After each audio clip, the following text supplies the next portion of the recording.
बिस्मिल्लाहिर्रहमानिर्रहीम। हमारा आज का जो टॉपिक है वो है क्लास 9 की मैथ्स की बुक से।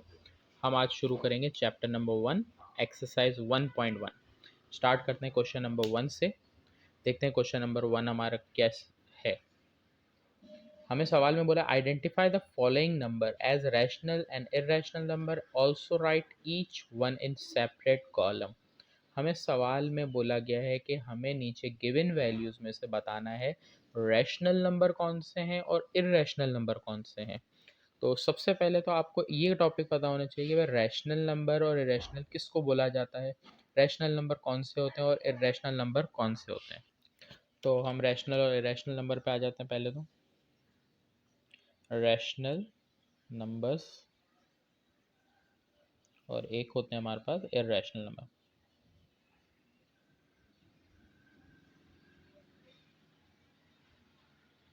सही, अब रैशनल नंबर कौन से होते हैं और इरेशनल नंबर। सबसे पहले मैं डिस्कस करता हूँ इरेशनल नंबर को, कि अगर ऐसा नंबर हो जिसको सिंप्लीफाइड करके अगर आप कैलकुलेटर में उसको सिंप्लीफाइड करो, अगर उसका आंसर क्या आ जाए हमारे पास नॉन टर्मिनेटिंग, नॉन टर्मिनेटिंग आए और साथ साथ as well as non recurring, अगर ऐसा फ्रैक्शन आ जाए, अगर आपके पास दिया हुआ हो, उस फ्रैक्शन को सिंप्लीफाइड करके आपका answer non terminating as well as non recurring आ रहा हो, वो हमारे पास आ जाता है इर्रेशनल की कैटेगरी में। एग्जाम्पल के तौर पे हमारे पास किस तरह की एग्जाम्पल्स हो सकती हैं। अब अगर मैं कैलकुलेटर में यूज़ करूँ, कैलकुलेटर में मैं अगर अंडर रूट 2 एक नंबर को सॉल्व करूँ, √2 इसको मैं सॉल्व कर रहा हूँ। अभी हमारे पास आंसर कैलकुलेटर में रूट दे रहा है। अगर आपके पास इस तरह का साइंटिफिक कैलकुलेटर हो, उसमें आप देखोगे SD का बटन नजर आएगा। जैसे ही आप SD का बटन दबाओगे, आपके पास जो आंसर है वो डेसिमल में आ जाएगा।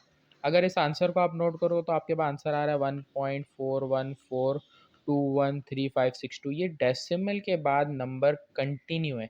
जितना इसके डिस्प्ले में नंबर की कैपेसिटी थी उतने इसने डिस्प्ले में नंबर दे दिए। उसके बाद इसके बाद कैपेसिटी ख़त्म हो गई, इसलिए यहाँ 2 के आगे इसने स्टॉप कर दिया। लेकिन ये नंबर ऐसा नहीं है कि यहाँ पर ख़त्म हो गया, ये नंबर आगे कंटिन्यू है। अगर ऐसा नंबर हो जो आगे कंटिन्यू हो, अगर आप इसको देखो तो ये नंबर क्या है, रिपीट नहीं हो रहा। एस पॉइंट के बाद जो नंबर्स हैं वो क्या आ रहे हैं, नॉन रिकरिंग। इसका मतलब ये चेंज होते जा रहे हैं, बार बार सेम नहीं आ रहे। अगर ऐसी कैटेगरी आती है तो ऐसे नंबर्स को हम क्या बोल सकते हैं, इर्रेशनल। एक और एग्जांपल के तौर पे मैं आपके सामने नंबर डिवाइड करता हूँ। मैं अगर डिवाइड करूँ 1 को 8 से डिवाइड करूँ, अब अगर मैं इसकी बात करूं तो 1/8 को सॉल्व करने पे आंसर मेरे पास क्या आ रहा है, 0.125। फॉर एग्जांपल मैंने आपके सामने एक सॉल्व किया नंबर 1/8। कैलकुलेटर में इसका आंसर आ रहा है 0.125। अगर मैं इस आंसर को देखूं तो ये डेसिमल के बाद हमारा आंसर ख़त्म हो चुका है, तो इस नंबर को मैं बोलूँगा टर्मिनेटिंग। ये टर्मिनेटिंग नंबर है। साथ साथ हमारा ये हमारे पास क्या है, रिकरिंग में तो नहीं आएगा क्योंकि हमारा सिर्फ ये टर्मिनेट हो चुका है। अब अगर ये टर्मिनेट नंबर है, ऐसा नंबर जो टर्मिनेट हो जाता है, फिर वो कैटेगरी हमारी आ जाएगी रैशनल नंबर की। तो वो नंबर जो हमारे पास टर्मिनेट हो जाए, टर्मिनेटिंग नंबर्स हों, वो हमारे रैशनल हैं। वो नंबर जो क्या हो, रिकरिंग हो, वो हमारे रैशनल नंबर है। वो नंबर जो टर्मिनेटिंग और रिकरिंग में से कोई भी एक चीज़ आ जाए, अब एक वक्त में कोई एक चीज़ हो, या तो वो टर्मिनेटिंग हो या तो वो नॉन टर्मिनेटिंग हो या नॉन रिकरिंग हो, तो ऐसा नंबर भी हमारे पास किस कैटेगरी में आएगा, रैशनल नंबर की कैटेगरी में आएगा। सही, अब हमारा जो एग्जाम क्वेश्चन दिया हुआ है बुक के अंदर, क्वेश्चन नंबर 1, उसका पार्ट सॉल्व करना शुरू करते हैं। इसके हमें टेबल बनाना है, रैशनल और इरेशनल नंबर को अलग करना है, रैशनल इरेशनल। सही है, तो सबसे पहला अगर आप क्वेश्चन देखो तो दिया हुआ 1/5। कैलकुलेटर उठाऊंगा, मैं 1 को 5 से डिवाइड करता हूँ। आंसर हमारे पास क्या आ रहा है, 0.2। ये हमारे पास टर्मिनेटिंग आ गया। अभी मैंने बताया टर्मिनेटिंग नंबर हमारा किस कैटेगरी में आता है, रैशनल। इसका मतलब 1/5 जो पार्ट नंबर 1 का है वो हमारा आंसर आ जाएगा रैशनल की कैटेगरी में। फिर आ जाते हैं सेकंड सवाल, क्वेश्चन नंबर 2। अगर क्वेश्चन नंबर 2 को मैं देखूँ तो मुझे दिया हुआ अंडर रूट 2। उसके बाद आगे का बटन दबाएंगे क्योंकि अगर रूट के अंदर का आपका जो एरो रूट के अंदर आ रहा है इसको बाहर निकालना ज़रूरी है, तो मैंने आगे का बटन दबा दिया, इससे ये बाहर आ चुका है। अब मैं करूँगा डिवाइड बाय 8। अगर मैं इस आंसर को सॉल्व कर रहा हूँ तो ये आंसर मेरे पास आ रहा है 0.167766 953। पॉइंट के बाद नंबर कंटिन्यू आ रहे हैं, पॉइंट के बाद नंबर रिपीट नहीं हो रहे हैं, ऐसे नंबर की कैटेगरी हमारी आ जाती है इरेशनल में। इसका मतलब जो क्वेश्चन नंबर 2 में हमें दिया हुआ √2 डिवाइडेड बाई 8, ये आंसर इरेशनल आ गया। इसी तरह क्वेश्चन नंबर 3 लाइन से सॉल्व करते जाएंगे। 4 डिवाइडेड बाई √6, मैंने इसको सॉल्व किया, ये आंसर भी आ रहा है 2.04। ये भी रिपीट नहीं कर रहा, ये भी पॉइंट के बाद जो नंबर आ रहे हैं वो अलग अलग आ रहे हैं, पॉइंट के बाद सिमिलर नंबर नहीं आ रहे, इस वजह से ये भी हमारा किस में आ जाएगा, इरेशनल में। इसी तरह पार्ट 3 हमारा इरेशनल है। तो जो पार्ट 3 था उसका आंसर हमारा आ जाएगा इरेशनल, इसलिए हम इसको कॉलम में लिखेंगे इरेशनल के। इसी तरह उसके बाद पार्ट नंबर 4 को अगर आप देखो तो दिया हुआ है 2 डिवाइडेड बाई 8, तो मैंने किया 2 डिवाइडेड बाई 8। आंसर मेरे पास आ रहा है 2 डिवाइडेड बाई 8, आंसर आ रहा है 0.25। इसका मतलब ये पॉइंट के बाद ख़त्म हो गया। अगर नंबर पॉइंट के बाद ख़त्म हो जाए तो वो हमारा किस में आता है, रैशनल नंबर। इसलिए पार्ट नंबर 4 हम लिखेंगे 2/8, ये हम लिखेंगे रैशनल की कैटेगरी में। इसी तरह आगे सॉल्व करते जाएंगे। 1/√3, अगर मैं इसको कैलकुलेटर में सॉल्व करके आपको दिखाऊँ तो 1 डिवाइडेड बाई √3, इसका आंसर मेरे पास क्या दे रहा है कैलकुलेटर, 0.5735 026। ये भी हमारा क्या है, पॉइंट के बाद चेंज हो रहा है नंबर, इस वजह से इस नंबर को भी मैं किस कैटेगरी में लिखूंगा, इरेशनल की कैटेगरी में। क्लियर हो गई। इसी तरह आगे बुक में देखता जाऊँ तो √8, इसको आप कैलकुलेटर में सॉल्व करोगे, ये हमारा इरेशनल आएगा, ये आएगा इरेशनल। उसके बाद पाई, ई पहले दिया हुआ है, ये ई हमारी नेचुरल लॉगरिथम की पावर एक होती है। अगर इसको आपको साइंटिफिक कैलकुलेटर में फाइंड करना है कि कहाँ है, तो आप साइंटिफिक कैलकुलेटर में अपने देखो ई का बटन, तो अगर मैं इस कैलकुलेटर में देखूँ तो मुझे एल एन के बटन के ऊपर ई नज़र आ रहा है। आपके कैलकुलेटर में इसी जगह पे हो सकता है, अगर कैलकुलेटर का मॉडल डिफरेंट हो, कंपनी डिफरेंट हो, तो आगे पीछे हो सकता है। तो मैं अगर मैं ई दबाना चाह रहा हूँ तो डायरेक्ट में दबाऊंगा तो एल एन ये वाली चीज़ आएगी। ऊपर की कोई भी चीज़ लानी होती है तो पहले शिफ्ट का बटन दबा के छोड़ देते हैं। अगर आप इसको नोट करो तो यहाँ जैसे ही मैंने शिफ्ट दबाया था यहाँ पर एस लिखा हुआ आ गया छोटा सा, देखो अगर मैं वापस दबाऊँ तो ये गायब हो रहा है। जैसे ही दबाया, शिफ्ट दबा हुआ है, अब मैं इस बटन को एल एन के दबाऊंगा तो मेरे पास ई लिखा हुआ आ गया। अगर आपके कुछ सिंपल कैलकुलेटर हैं जिसमें फंक्शंस कम होते हैं तो उसमें सिर्फ ई लिखने से आपका काम हो जाता है, फिर इज इक्वल दबाना। अब अगर मैं ई लिख रहा हूँ तो सिंटैक्स एरर दे रहा है, तो मुझे लाजमी यहाँ पर करना है ई के ऊपर 1 लिखना ज़रूरी है, क्योंकि आपको ई दिया हुआ है क्वेश्चन में, कुछ पावर नहीं, इसका मतलब 1 दी हुई है। तो आप लिखोगे, आंसर आ रहा है 2.7182818, रिपीट नंबर नहीं आ रहे, नंबर ख़त्म नहीं हो रहे, इस वजह से ई को भी मैं किस कैटेगरी में ले आऊँगा, इर्रेशनल नंबर में। तो पार्ट नंबर 7 जो हमारा ई है वो इर्रेशनल है। उसके बाद पार्ट नंबर 8 में ये दिया हुआ है सिंबल, इस सिंबल को पढ़ते हैं पाई, PIE पाई। सही। पाई एक ऐसी वैल्यू है जो आपको याद रखनी है कि ये इर्रेशनल है। सही। अगर मैं इसको कैलकुलेटर में सॉल्व करने के लिए देखूं तो इसको सॉल्व करने के लिए अगर देखो तो पाई का बटन आपको नज़र आ रहा है, ये रहा, इसके ऊपर नज़र आ रहा है। शिफ्ट का बटन पहले मैंने दबा दिया, उसके बाद इस बटन को दबाया, सिंबल बना हुआ आ गया आपके सामने पाए। आप इस इक्वल दबाओगे, वैल्यू आ जाती है इसकी। देखो आंसर में मैंने गलत पढ़ के आ गई, ये ANS लिखा हुआ है, पहले मिटाऊंगा, अब मैंने दिया तो वहाँ पे पाए बना हुआ आ रहा है, SD का बटन दबा दिया, आंसर आ गया 3.14592। रिपीट नहीं आ रहा, चेंज नंबर आ रहा है, इस वजह से मैं पाए को भी कहाँ लिख दूंगा, क्वेश्चन नंबर 8 जो है वो हमारा पाए इरेशनल आ गया। सही। इसी तरह √5, कोई भी अंडर रूट की वैल्यू होती है वो हमारी डिसाइड होती है कैलकुलेटर में सॉल्व करने के बाद, जिनका स्क्वायर रूट सॉल्व हो जाता है। फॉर एग्जांपल अगर √4 आप कैलकुलेटर में सॉल्व करो, जैसे आप लिखो √4, तो इसका आंसर आपके पास 2 आ रहा है, तो इसका मतलब हो गया ये हमारा रियल नंबर है, सिंपल। सही है। रैशनल नंबर भी नहीं, क्योंकि रैशनल नंबर की एक और पाबंद पॉइंट क्या है कि ऐसा नंबर जो किस में हो, फ्रैक्शन में हो, वो नंबर जो फ्रैक्शन में गिवन हो वो हमारा किस में आता है, रैशनल नंबर। वो नंबर जो फ्रैक्शन फ्रैक्शन में नहीं है तो सिंपल हम उसको रियल नंबर कहेंगे। सही है। तो ये हमारे पास बाकी से रिमेनिंग एग्जाम्पल दिए, √5, 22/3, आप इन सबको सॉल्व करोगे, आपके पास जो आंसर आएगा आप मेंशन करोगे। एक और मैं सॉल्व करके आपको दिखाता हूँ, 22 को 3 से डिवाइड करके। अगर आप इसके आंसर को देखो तो आपका आंसर आ रहा है 7.33। पॉइंट के बाद नंबर सेम आ रहे हैं, अगर पॉइंट के बाद नंबर सेम आ रहे हैं तो ये हमारे कहलाते हैं रिक्यूरिंग। क्या कहलाते हैं, इस वजह से 22/3 को अगर आप लिखोगे तो वो किस कैटेगरी में लिखोगे, 22/3 को पार्ट नंबर 10, 22 डिवाइडेड बाय 3, इसको आप लिखोगे रैशनल की कैटेगरी में। क्लियर हो गया। अगर आपको इससे रिलेटेड कोई भी क्वेश्चन आ रहा है, मुझे कमेंट्स में लिख के भेज दो। आप मुझसे कांटेक्ट कर सकते हो वहाँ से। जैसे ही आप मेरे को कमेंट करोगे मैं इंशाल्लाह आपको रिप्लाई दे दूंगा। अगर कोई चीज़ इससे रिलेटेड कोई इशू आ रहा है, आपको सवाल सॉल्व करने में सवाल समझ नहीं आ रहा, तो आप मुझे बता सकते हो, मैं आपको हेल्प कर दूंगा। क्लियर है?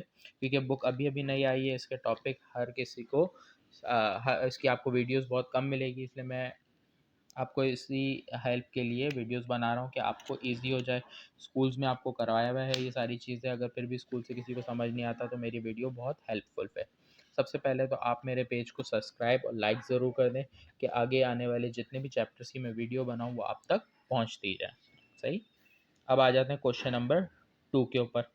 क्वेश्चन नंबर 2 है, convert the following into decimal fraction. हमें नंबर को डेसिमल फ्रैक्शन में कन्वर्ट करना है। Also indicate them as terminating and non terminating decimal fraction.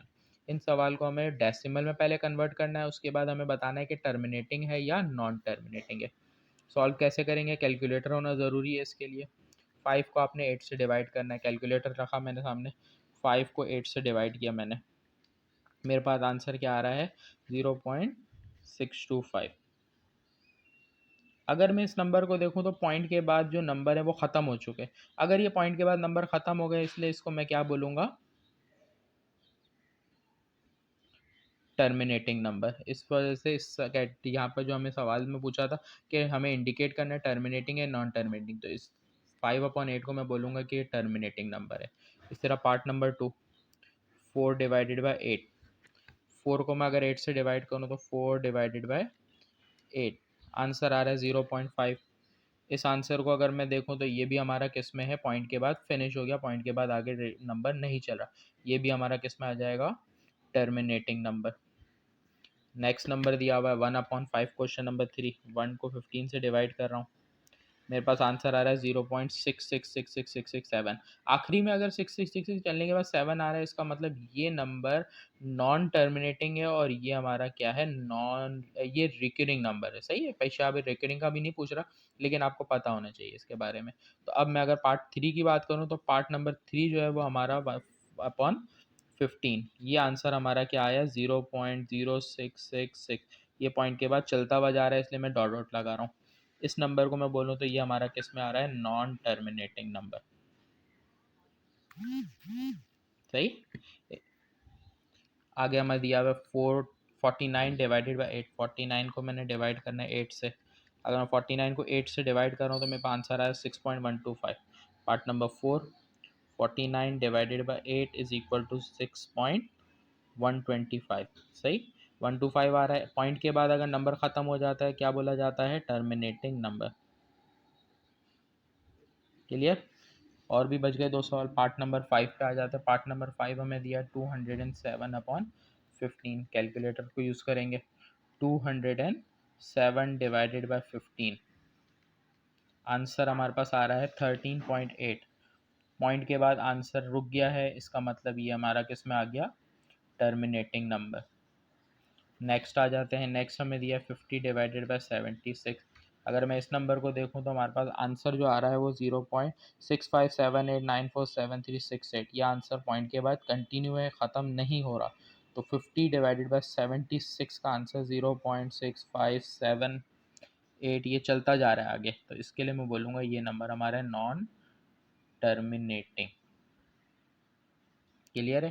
तो आज मैंने आपको एक्सरसाइज नंबर 1.1, क्वेश्चन नंबर 1 और क्वेश्चन 2 करा दिया। अच्छा, अब आ जाते हैं हम क्वेश्चन नंबर 3 के ऊपर। Question number 3, exercise 1.1। हमें क्वेश्चन में दिया हुआ है, represent the following rational number on a number line. हमें नंबर लाइन पे इसको रिप्रेजेंट करना है। थोड़ा सा ट्रिकी है, प्रॉपर चीज़ों को समझ लो तो आपको इजी हो जाएगा। कोई भी कैसा भी नंबर हो नंबर लाइन पे रिप्रेजेंट करने के लिए आप कर सकते हो। सही। बुक में एग्जांपल दिए लेकिन इतनी वाज़ेह और सही से नहीं दी हुई, समझ लो कि बहुत ईजी है। क्वेश्चन नंबर 1 में हमें दिए हुई वैल्यू 8 डिवाइडेड बाई 10। अगर मैं सबसे पहले तो यहाँ पे देखूँ तो स्टार्ट में कोई नंबर नहीं दिया हुआ। ठीक है, अगर यहाँ स्टार्ट में नंबर दिया होता वो मिक्स फ्रैक्शन का होता। पहले मैंने करना है कैलकुलेटर में डिवाइड करना है 8 को 10 से। ये मेरे पास आंसर आ रहा है 4/5 इसमें। इसको और सॉल्व करो 0.8, तो ये थोड़ा सा मैंने इसमें यहाँ पे लिख दिया 0.8 जो आंसर आया। नंबर लाइन बनाएंगे। नंबर लाइन ज़रूरी नहीं है कि आप बहुत ज़्यादा बड़ी बनाओ, आपको रिक्वायर्ड नंबर के हिसाब से नंबर लाइन बनानी है। आपको नंबर नज़र आ रहा है 0 पॉइंट में, इसका मतलब आपको 0 के बाद वाला नंबर है वो रिप्रेजेंट करना है। तो आपको 0 इंडिकेट करना ज़रूरी है उसके अंदर और 1 इंडिकेट करना ज़रूरी है। उसके बाद कि आप चाहो करो या चाहो ना करो। अगर ये नंबर 1.8 होता तो मुझे 1 लिखना पड़ता और 1 के बाद वाला नंबर 2 लिखना लाज़मी बनता है। इस तरह अगर ये 4 पॉइंट होता तो 4 और 5 इनके बीच का ये नंबर आता, सही। तो मैंने 0 बना लिया, 1 बना लिया, एक्सिस के लिए एक मैं -1 बना रहा हूँ। मैंने यहाँ बहुत ज़्यादा गैप छोड़ा। इस गैप छोड़ने की वजह समझ लो। अगर मैं इस नंबर को देखूँ तो सबसे पहले जो क्वेश्चन दिया था वो क्या दिया था, 8 डिवाइडेड बाय। दूसरा मैंने इसको किया डिवाइड। जब मैंने डिवाइड किया तब मुझे ये चीज़ पता चली कि मुझे नंबर लाइन कितनी बनानी चाहिए और कितनी नहीं। ज़्यादा बनाने का फ़ायदा नहीं है, जितनी बनाने की ज़रूरत है उतनी बना लो आप। फिर हम दूसरी चीज़ हम देखेंगे, यहाँ पे सवाल दिया हुआ है 8/10। 8/10 का मतलब है कि 0 से लेके 1 के बीच में हमें 10 पार्ट में इसको डिवाइड करना है। हमें यहाँ पर बीच में 10 पार्ट में डिवाइड करना है। इसका मतलब हम इसके आगे लाइंस बनाएंगे कितनी। अब आप यहाँ देखते जो लाइंस में कितनी बना रहा हूँ, 1, ये हमारे पास 0.1, फिर गिनते जाओगे 0.2, 0.3, 0.4, 0.5, 0.6, 0.7, 0.8, 0.9, 0.9 के बाद जो आएगा वो 1 आएगा। अब ये जो मैंने बीच में 1 लिखा था ये मैं हटा दूंगा, इसको मैं चेंजिंग कर रहा हूँ तो ये हमारी होगी 0.1। 0.1 का मतलब है 1/10। इसी तरह जो नेक्स्ट लाइन होगी वो होगी 2/10। फिर जो थर्ड आएगी वो इसी तरह 3/10, 4/10। इस तरह से ये आगे हमारी चलती जाएगी, सही है। ये एक थोड़ा सा रफ में आ गया पहले। अब मैं वापस आपको इसको समझाता हूँ कि मैंने क्या किया। सबसे पहले तो मैंने 0 बनाया, उसके बाद मैं 10 लाइन्स बनाऊंगा, थोड़ी सी गैप दे के बनाऊंगा क्योंकि मुझे टोटल यहाँ पर 10 पार्ट में डिवाइड करना है इसको। तो 1, 2, 3, 4, 5, 6, 7, 8, 9 और जो 10वीं बनेगी वो हमारे लिए 1 होगी, सही है। हमारे पास जो वैल्यू दी हुई 8/10 दी, इसका मतलब जो 8 लाइन हमने बनाई थी वो हमारी नंबर लाइन रिप्रेजेंट करेगी 8/10 को। तो जो हमारा आंसर है वो ये आ गया। क्लियर है। अब इसके ज़्यादा आप एक्स्ट्रा बना लेते हो, अब बना लो। जैसे 0.1 के बाद होगा 1.1, 1.2, 1.3, 1.4, 1.5, 1.6, 1.7, इस तरह ये नंबर चलते जाएंगे। बैक पे आऊँ तो नेगेटिव नंबर। बिल्कुल ऐसे ही अगर आप क्वेश्चन नंबर 2 को देखो तो क्वेश्चन नंबर 2 हमें दिया हुआ है -8/10, माइनस दिया है 8/10 दिया है। नंबर लाइन अब मैं बनाऊंगा तो मैं 0 बनाऊंगा, लेकिन अब मैं बैकवर्ड जाऊंगा क्योंकि माइनस दिया हुआ है, क्योंकि मैं इसको डिवाइड करूँ तो -0.8 आ रहा है। पॉइंट से पहले 0 आ रहा है, इसका मतलब 0 से पीछे वाली लाइन पे जाना है। अब मैं इसके पीछे, जैसे मैंने पीछे किया था, यहाँ पे फ्रैक्शन में आपको दिया हुआ है 10, आप 10 लाइन पीछे बनाओगे, 1, 2, 3, 4, 5, 6, 7, 8, 9, 10वीं लाइन पे आप लिख दोगे 1 और ये वाला होगा -1। आगे बनाने की है तो आगे भी बना लो, 1, 2, 3, 4, 5, 6, 7, 8, 9, 10, ये +1। इसी तरह आगे ये चलता जाएगा और बैकवर्ड अगर ज़रूरत होती है तो फिर हम बनाते हैं, सही। हमें -0.8 रिप्रेजेंट करना है तो ये अगर मैं देखूँ तो ये वाली मेरी 1/10 होगी, ये 2/10, 3/10, 4/10, 5/10, 6/10, 7/10 और ये वाली जो मेरे को इंडिकेट करनी है ये वाली मेरी है -8/10। आगे बात समझ, थोड़ा मैंने डिटेल में समझा दिया, अच्छे से समझ आएगा। नेक्स्ट क्वेश्चन देखते हैं हम। नेक्स्ट क्वेश्चन हमें दिया हुआ है पार्ट नंबर 3। पार्ट नंबर 3 दिया 1, फिर 1/4। इसको रीड कैसे करेंगे, इसको पढ़ेंगे 1 होल नंबर 1/4 या 1/4, जैसे आप चाहो पढ़ सकते हो, सही है। सही है, तो ये हमारे पास 1 होल नंबर 1/4 सवाल था। थोड़ी सी वीडियो कट गई तो उसके लिए सॉरी। तो सबसे पहले तो मैं 1/4 को रफ में सॉल्व करता हूँ। 1/4 को अगर मैं सॉल्व करता हूँ तो ये हमारे पास आंसर आ रहा है 0.25। कैलकुलेटर में करके दिखा देता हूँ। देखो 1/4 को मैंने सॉल्व किया हुआ है, 0.25 कैलकुलेटर आंसर दे रहा है। अब मैं इस नंबर को सबसे पहले तो लिखूंगा तो ये 1 लिखा जाएगा। 1/4 को आप सॉल्व करो, 0.25 आ रहा है, 0 को छोड़ दो तो ये पॉइंट के बाद बन गया 1.25। ये डेसिमल हमें बता रहा है 1.25 का मतलब है कि नंबर लाइन हमें 1 के आगे की रिक्वायर्ड है, 1 के बाद की बनानी। कैसे बनेगी, सबसे पहले एक लाइन आप बनाओगे स्ट्रेट पेंसिल से। आप 0 से शुरू करोगे क्योंकि 0 से पीछे की बनानी नहीं है, 0 के बाद की बनानी है। अब 0 के बाद पीछे हमने जो फर्स्ट क्वेश्चन किया था, सेकंड क्वेश्चन किया था, उसमें हमने 10 लाइंस बनाई थी। इसमें 10 लाइंस बनेगी, एक ज़्यादा बनेगी, कम बनेगी, वो चीज़ मैं अपनी मर्ज़ी से नहीं बनाता, वो मेरे को सवाल में बता रहा है। फ्रैक्शन में आपको नीचे नज़र आ रहा है 4, अगर नीचे फ्रैक्शन में आपको नज़र आ रहा है 4, इसका मतलब आपको 4 इक्वल पार्ट में इसको डिवाइड करना है। तो इसका मतलब आप थोड़े से गैप से साफ सुथरे बनाना चाहो तो ज़्यादा गैप दे सकते हो, अगर आपको नंबर ज़्यादा रिप्रेजेंट करने हो तो फिर आप गैप कम रखोगे। मैं साफ सुथरा करने के लिए गैप ज़्यादा दे रहा हूँ। तो पहली लाइन, दूसरी लाइन, तीसरी लाइन, और जो चौथी लाइन है वो मेरी 1 को रिप्रेजेंट करेगी। इसी तरह पहली लाइन, दूसरी लाइन, तीसरी लाइन, ये चौथी लाइन मेरी बताएगी किसको, 2 को। इस तरह आगे चलता जाऊँ तो 1 2 3, जो चौथी लाइन होगी इस तरह नंबर चेंज होगा 1 2 3।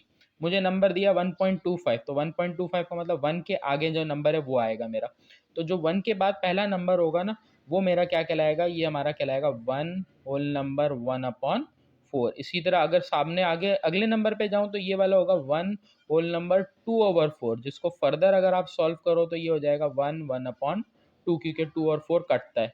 इस तरह थर्ड लाइन पे जाऊं तो ये मेरा बन जाता है 1 होल नंबर 3/4, क्योंकि ये थर्ड लाइन है, मैंने लाइन को 4 पार्ट पे डिवाइड किया इसलिए 3/4, ये कटता नहीं है इसलिए छोड़ देंगे। इसी तरह ये 2 कैसे आया इसको भी मैं आपको डिटेल में समझा देता हूँ। तो ये हमारा 1 होता है जैसे मैंने किया, फिर मैंने चौथी लाइन पर हूँ तो 4 लिखूंगा, इक्वल 4 पार्ट में डिवाइड किया इसलिए भी मैं 4 लिखूंगा, 4 को 4 से कट करूंगा तो 1 आएगा, इन दोनों को ऐड कर दूं तो मेरे पास आंसर आ जाता है 2। इसी तरह आगे जैसे आप बढ़ते जाओगे आप करते जाओगे। सही, आपको रिप्रेजेंट सिर्फ 1/4 करना था, इसलिए आप बाकी सारी चीज़ें से समझने के लिए थी वो आप एक दफ़ा पेंसिल से लिख लोगे और नंबर लाइन रिप्रेजेंट करोगे तो यहाँ पर सिर्फ एक डॉट बना दोगे। क्लियर है? तो यहाँ आके आपका क्वेश्चन नंबर 3 हो जाता है। बिल्कुल ऐसा ही क्वेश्चन नंबर 4 पार्ट है। नेक्स्ट पेज, इसी पेज पे जगह है, मैं आपको यहीं पे करा देता हूँ। पार्ट नंबर 4 का यही सवाल है, 1 होल नंबर माइनस माइनस में दिया हुआ है, कोई फर्क नहीं आएगा।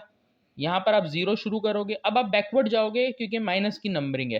तो सबसे पहले आपको 4 इक्वल पार्ट में डिवाइड करना है, 1 2 3, चौथी लाइन मैंने आपको बताई 1 की होगी, ये -1। तीसरा 1 2 3, चौथी लाइन 2, फिर 1 2 3, चौथी लाइन 3 की। हमें रिप्रेजेंट करना है -1 1/4। तो अगर मैं -1 की बात करूँ ये रहा, फिर उसके बाद 1/4 है, इसका मतलब पहली लाइन, और पहली लाइन को मैंने 4 पार्ट में डिवाइड किया इसलिए ये जो पहले नंबर है यही हमारा क्या है, -1 होल नंबर 1/4 का। क्लियर? ये हमारा आंसर खत्म हो गया।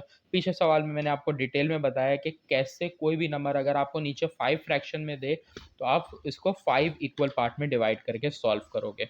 एक और क्वेश्चन देखते हैं, हम क्वेश्चन नंबर 5 को देखते हैं। वो हमें दिया हुआ है 2/3। सबसे पहले कैलकुलेटर में इसको अगर मैं डिवाइड करूं तो देखो कैलकुलेटर मेरे को आंसर दे रहा है 2 डिवाइडेड बाई 3 का आंसर दे रहा है 0.6666।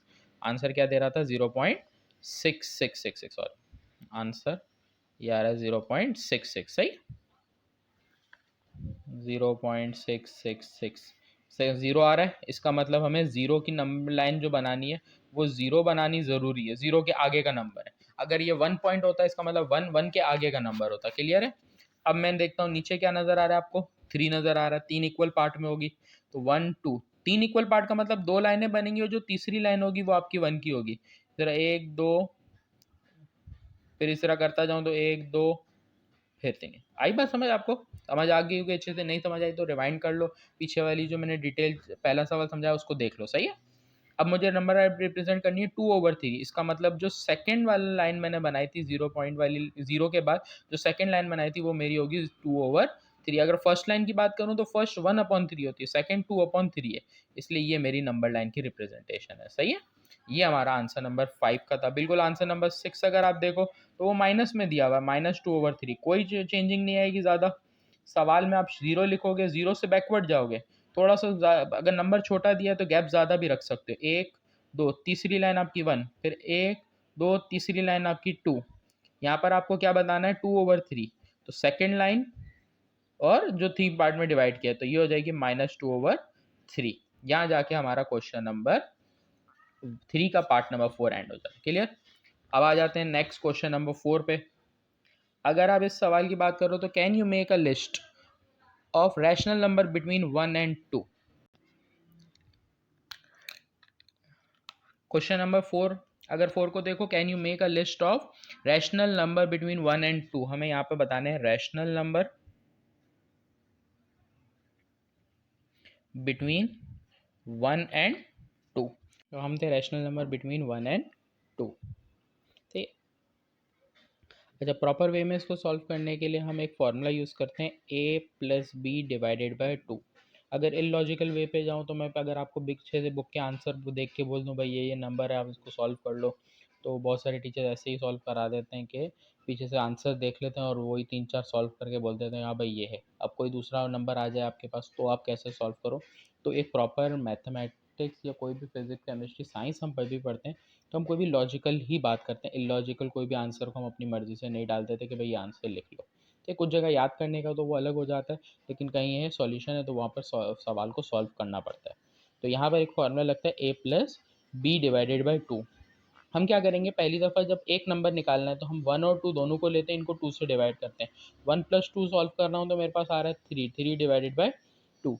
तो ये हमारा पहला रैशनल नंबर आ गया जो वन और टू के बीच में आता है। अगर मैं इसको और इसमें थोड़ा सा आप रफ वर्क भी साइड करोगे तो आपको सवाल सॉल्यूशन ईजी हो जाएगा। थ्री को अगर मैं टू से डिवाइड करूँ तो ये आंसर आ रहा है 1.5। इसका मतलब है थ्री को टू से डिवाइड करके 1.5 आ रहा है। अब नेक्स्ट हमें क्या करना है, हमें इन दोनों में से एक वैल्यू लेनी है। जैसे ये फॉर्मूला था हमारा, इस फॉर्मूले में ए और बी की जगह हमें क्या करना है, कोई भी एक वैल्यू वन नहीं लेनी है। जैसे वन ले लेता हूँ। अब अगली दफ़ा जो वैल्यू लूँगा वो 3/2, इसका मतलब उसका आंसर आ रहा था 1.5। को फ्रैक्शन में रख के भी सॉल्व कर सकते हो लेकिन वो थोड़ा कॉम्प्लिकेटेड, इससे ईजी है। वन को इससे प्लस कर रहा हूँ तो ये 2.5/2 फ्रैक्शन में आ रहा है। फ्रैक्शन को अगर हमें कन्वर्ट करना है या डेसिमल फ्रैक्शन मिक्स है, इसको कन्वर्ट करना है सिर्फ फ्रैक्शन में, तो हम पॉइंट को रिमूव करेंगे। अगर मैं पॉइंट को रिमूव करता हूँ तो अगर नीचे कोई नंबर नहीं होता तो वन आ जाता है, पहले से नंबर मौजूद है इसलिए कुछ और रखने की ज़रूरत नहीं। मैं एक नंबर रिमूव कर रहा हूँ इसलिए नीचे जीरो आ जाएगा, तो मेरे पास वैल्यू बन गई 25/20। इसको कटिंग करूँ तो 5×5 = 25, 5×4 = 20। इसका मतलब एक रैशनल नंबर हमारा 3/2 आया, दूसरा 5/4 आया। अब एक और दफ़ा मैं सॉल्व करता हूँ। अब की दफ़ा मैं क्या करता हूँ, टू के साथ 1.5 लेके सॉल्व करता हूँ। टू के साथ इसको प्लस कर रहा हूँ, 2.5 डिवाइडेड बाई टू। इसमें भी यही रिमूव करूँगा, डेसिमल रिमूव करूँगा तो हमारे पास डेसिमल रिमूव होकर 25 बच जाएगा, नीचे आ जाएगा जीरो। ओ सॉरी मैंने गड़बड़ की, टू प्लस इसको करूँगा क्या आएगा 3.5। सही, तो ये 35/20। तो 5×7 = 35, 5×4 = 20। तो एक आंसर आ गया, दूसरा आंसर आ गया, तीसरा आंसर आ गया। एक और हमें निकालना है। अब की दफ़ा हम क्या करते हैं, 5/4 लेते हैं। 5/4 को अगर मैं डिवाइड करूँ, कैलकुलेटर आपके सामने लिख लेता हूँ, 5/4। 5 को मैं 4 से डिवाइड कर रहा हूँ, आंसर आ रहा है 1.25। सही, एक और भी मेरे पास रैशनल नंबर आया है, 7/4 आया है फ्रैक्शन। तो 7/4 को भी मैं सॉल्व कर लेता हूँ, इसका आंसर आ रहा है 1.75। तो अब की बार मैं क्या करूँगा, वन के साथ इसको लूँगा, टू के साथ इसको लूँगा। तो वन के साथ एक दफ़ा मैं लेता हूँ 1.25 डिवाइडेड बाई टू, और एक दफ़ा टू के साथ लेता हूँ। या तो टू के साथ ले लूँ या इसको ले लूँ, तो बहुत सारे नंबर इसके बीच में आ सकते हैं। ज़रूरी नहीं है कि जो बुक में चार आंसर दिए वही चार आंसर हैं, इसके अलावा भी आते जा सकते हैं इसमें। इन दोनों को प्लस करूँ तो 1+1 2, 2.25 आ रहा है। इसमें हटाऊंगा पॉइंट, दो नंबर है इसलिए दो जीरो, तो 225/200। अगर मैं चेक करूँ तो ये आता है 25 9 और ये 25 8। तो एक आंसर आ रहा है 9/8। ये कट नहीं रहा इसलिए यहीं तक छोड़ देंगे। इसको सॉल्व करूँ तो टू और इसको प्लस करूँ 3.75 डिवाइडेड बाई टू। जगह थोड़ी सी शॉर्ट पड़ी है, यहाँ पर मैं नीचे सॉल्व कर रहा हूँ। अगर मैं इन दोनों को सॉल्व करूँ तो पॉइंट रिमूव करूँगा, दो जीरो आ जाएंगे, तो ये हो गया 375/200। वैसे तो 25 की टेबल में आता है, अगर आपको नहीं या 25 का टेबल तो आप इसको छोटे टेबल से काटना शुरू करोगे। जैसे 5×4 = 20, जीरो लगा दिया। अभी 5 के टेबल में काटो तो 5×7 = 35, टू कैरी गया, 5×5 = 25। अभी आ रहा है 75/40, अभी भी कट रहा है ये। तो 5×8 = 40। 5 के टेबल में 75 तो एक साथ नहीं आता, आप करो आपको याद, तो 5×1 = 5, टू कैरी, 5×5 = 25, 15/8। अब नहीं कटता। इसका मतलब हमारे पास क्या रैशनल नंबर की series I, rational numbers between 1 and 2। तो हमारे पास एक आंसर आया 3/2, एक आंसर आया 5/4, एक आया 7/4, एक आया 9/8। अगर एक और आंसर देखें तो एक और ये आया। तो मैंने पांच निकाल के आपको दिखा दिया, इसके अलावा भी बहुत सारे हो सकते हैं। सही, अगर इनमें से कोई नंबर गलत होगा तो देखो आप, जैसे 15/8, ये आंसर लाजमी क्या आना चाहिए, वन और टू के बीच में आना चाहिए। इसका मतलब 1 पॉइंट ही आंसर आना चाहिए, 2 पॉइंट आंसर आ नहीं सकता या 0 पॉइंट आंसर आ नहीं सकता, क्योंकि वन और टू के बीच के ही आपको नंबर चाहिए। और अगर इस आंसर को देखो तो ये आंसर डेसिमल के बाद खत्म हो रहा है, तो ये टर्मिनेटिंग है, इसलिए रैशनल नंबर है। सही, तो बुक में मेरे एक दो तीन और चार आंसर दिए हुए, मैंने आपको पाँच निकाल के दिखा दिए। सही है। तो अब इसी तरह छठा अगर निकालना चाहो तो अब आप 15/8 को अगर सॉल्व करो तो 15/8 को एक दफ़ा 1 के साथ सॉल्व करो, एक दफ़ा 2 के साथ सॉल्व करो, इस तरह और नंबर आपके पास आते जाएंगे। सही, तो यहाँ तक आके आगे हमारे पास क्वेश्चन नंबर 5, क्वेश्चन नंबर 4 तक हो गया। क्वेश्चन नंबर 5 पे तो देखें, तो give reason why pi is irrational number. इसका रीज़न देना है कि पाई इरेशनल क्यों है। अगर मैं पाई की वैल्यू को देखूं तो पाई की वैल्यू आती है 3.145 आती है। जैसे कैलकुलेटर में अगर आपको दिखाऊं तो मैंने शिफ्ट दबा के इस बटन को दबाया, पाई आ गया। वैल्यू देखूं तो 3.14159 ये आती जा रही है। तो मैं इसके लिए रीज़न दूंगा कि pi is non terminating as well as non recurring number. ऐसा नंबर जो टर्मिनेट ना हो और नॉन रिक्यूरिंग हो is pi is non terminating as well as non recurring, so it is irrational number। ये हमारा रीजन हो गया। मैं रीजन पूछ रहा था, हमने प्रॉपर रीजन दे दिया। क्लियर। क्वेश्चन नंबर अब आ जाते हैं 6 के ऊपर। इसमें हमें ट्रू फॉल्स टिक आंसर करने हैं। Tick the correct statement. सबसे पहले 5/7 is an example of irrational. अगर ये इरेशनल होगा तो 5/7 को सॉल्व करके यही दो बातें आनी चाहिए, नॉन टर्मिनेटिंग और नॉन रिकरिंग। चेक कर लेते हैं। तो मैंने 5 को डिवाइड कर दिया 7 से, मेरा आंसर क्या आ रहा है। पहली बात, ख़त्म नहीं हो रहा, पहली बात करेक्ट हो गई। सेकंड बात, नॉन रिकरिंग होना ज़रूरी है। नंबर रिपीट जो हो रहे हैं वो अलग अलग हो रहे हैं, जो भी नंबर आ रहे हैं वो चेंज आ रहे हैं हर दफ़ा। कोई सीक्वेंस में भी नंबर नहीं आ रहे, सीक्वेंस में आते हैं तो भी वो रिकरिंग में आ जाते हैं, सीक्वेंस में नहीं आ रहे। इस वजह से ये इरेशनल है, तो यहाँ पर हम ट्रू ले लेंगे, yes. Pi is irrational number, पीछे हमने इसकी रीज़न किया, पाई इरेशनल नंबर, यस। 0.31591। अगर आप इसके बाद गौर से देखो तो ये जो नंबर है पॉइंट के बाद डॉट डॉट लगा हुआ है। अगर डॉट डॉट लगा हुआ है इसका मतलब ये नंबर आगे कंटिन्यू है, नॉन टर्मिनेटिंग है। अगर नंबर्स की सीक्वेंस देखो तो अलग अलग आ रहे हैं, नॉन रिपीटिंग है। तो नॉन रिपीटिंग नंबर है, नॉन टर्मिनेटिंग है, इसका मतलब बात सही बोली है, इसलिए यहाँ पर ट्रू ले लेंगे। 0.123 पॉइंट के बाद नंबर खत्म हो गए।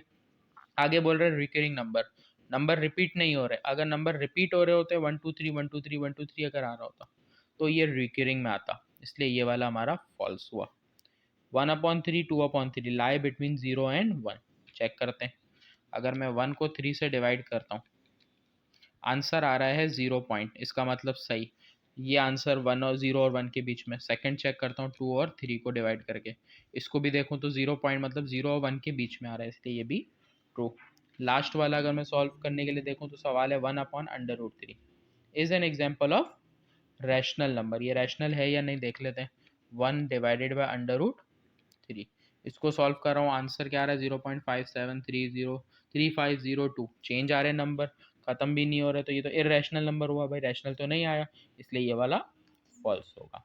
तो यहाँ आके हमारी एक्सरसाइज 1.1 एंड हो जाती है। तो आपको अगर वीडियो अच्छी लगी हो तो लाजमी इस वीडियो को दूसरे स्टूडेंट्स के साथ आप शेयर करो, ताकि आपने जो फ़ायदा उठाया है, जो चीज़ आपने समझी है वो दूसरे भी समझ सके। और आप मेरी नई वीडियोस आने के लिए, आप अपनी नई वीडियोस में जो अपलोड करूँगा उसको अच्छे से देखने के लिए आप लाजमी उनको पहले से ही मेरे पेज को शेयर सब्सक्राइब करके रखें, लाइक भी कर लें तो, और नोटिफिकेशन बेल को भी क्लिक कर लें। इससे ये होगा कि मैं जो भी वीडियोज़ डालूँगा तो उसकी नोटिफिकेशन आपके पास आती जाएगी। आप रेगुलर एक एक एक्सरसाइज जो भी मैं डालता जाता हूँ उसको आप व्यू करते रहो, तो इससे आपके मैथ्स बहुत अच्छी स्ट्रांग हो जाएगी इंशाल्लाह।